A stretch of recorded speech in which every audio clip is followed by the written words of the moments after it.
The House on the Hill by Elizabeth Laird. Part 1. It was a beautiful summer evening. Paul was happy.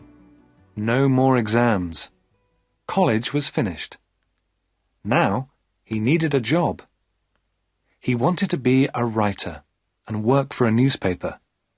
But first he needed a rest. It was hot in the house.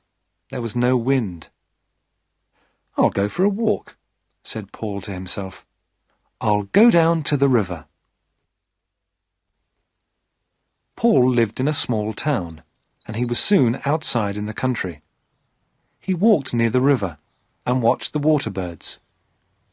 Suddenly, he saw the girl.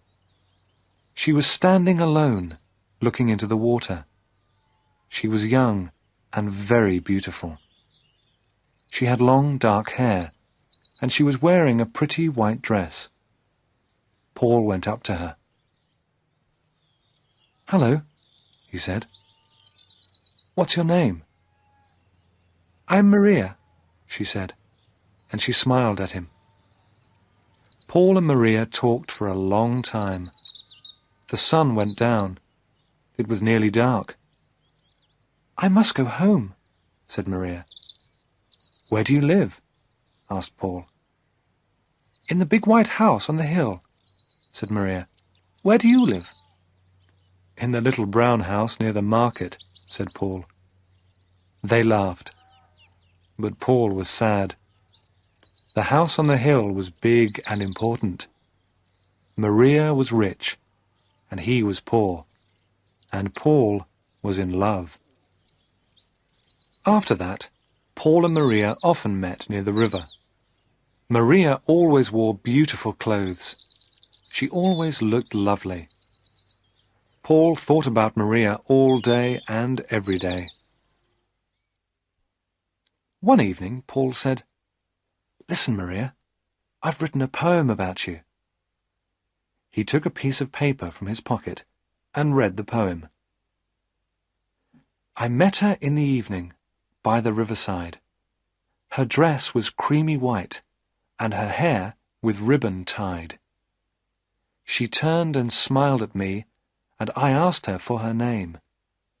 Though I am young and poor, my love will stay the same." "You are wonderful, Paul," said Maria. "I love your poem." Paul took Maria's hand.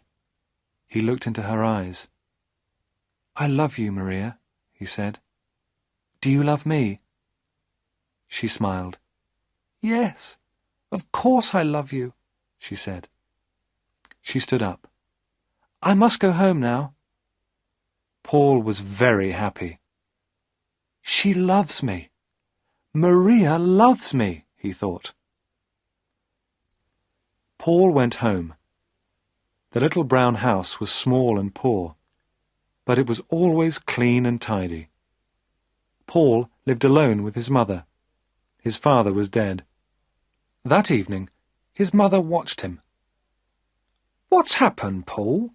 she asked. "Why are you so happy?" "Oh, it's nothing, Mother," said Paul. His mother smiled. "He's in love," she thought. The next day, Paul and Maria met again by the river.